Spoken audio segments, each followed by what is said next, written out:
Il y a du fluor dans le dentifrice. Mais pourquoi faire?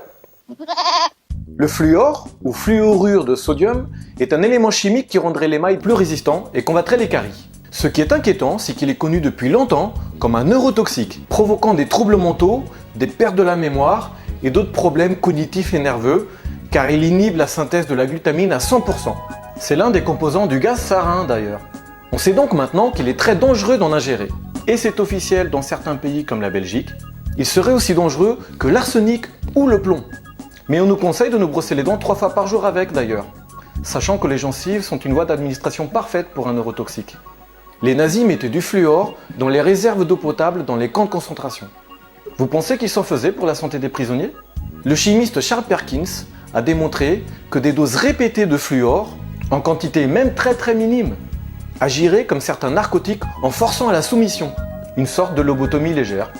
Le fluor aurait donc la particularité d'abrutir les gens pour assurer leur docilité. Merde, il y en a dans ma flotte aussi. Il faut savoir que le fluor n'existe pas à l'état pur dans la nature. C'est un déchet industriel qui a été introduit dans l'eau potable pour la première fois par la famille Mellon aux États-Unis. Une famille très riche qui dirigeait l'industrie de l'aluminium dans les années 70. Elle ne savait pas comment se débarrasser des fluorines polluantes qui résultaient de la fabrication de l'aluminium sans que ça lui coûte trop cher. Ce lobby du gouvernement n'a pas trouvé d'idée plus débile que s'en débarrasser dans les réseaux d'eau potable. On pourrait imaginer que ça intéresserait aussi le gouvernement pour avoir un contrôle sur l'humain, mais soyons pas trop paranoïaques. C'était surtout une énorme source de revenus, car il margeait à 20 000% pour ce qui n'est qu'un déchet industriel. Le docteur en biochimie Hardy Lineback, chef du département de dentisterie préventive à l'Université de Toronto, détenteur aussi d'une maîtrise de sciences, déclara que les enfants de moins de 3 ans ne devraient jamais utiliser du dentifrice contenant du fluor, ni boire de l'eau fluorée, en bouteille ou du robinet, car l'eau du robinet contient très souvent aussi du fluor. Les résultats de ces recherches à l'université allaient plus loin. Certaines de ces études démontraient que l'eau fluorée fragilisait les os du corps, mais aussi l'émail des dents.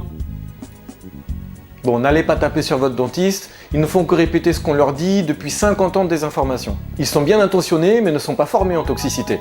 Le docteur Hardy Lineback a lui aussi avoué avoir rendu en erreur tous ses collègues pendant plus de 15 ans. Il a refusé pendant des années de prendre connaissance des études de toxicologie, qui sont pourtant à la disposition de tout le monde. Mais bon, quand on ne sait pas, c'est qu'on ne veut pas savoir.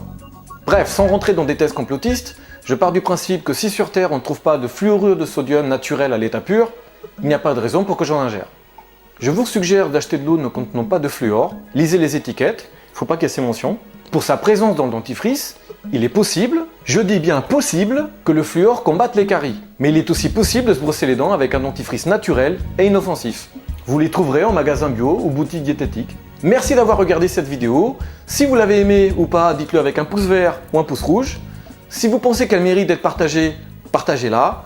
Et si vous voulez être au courant de mes prochaines vidéos, abonnez-vous. À bientôt!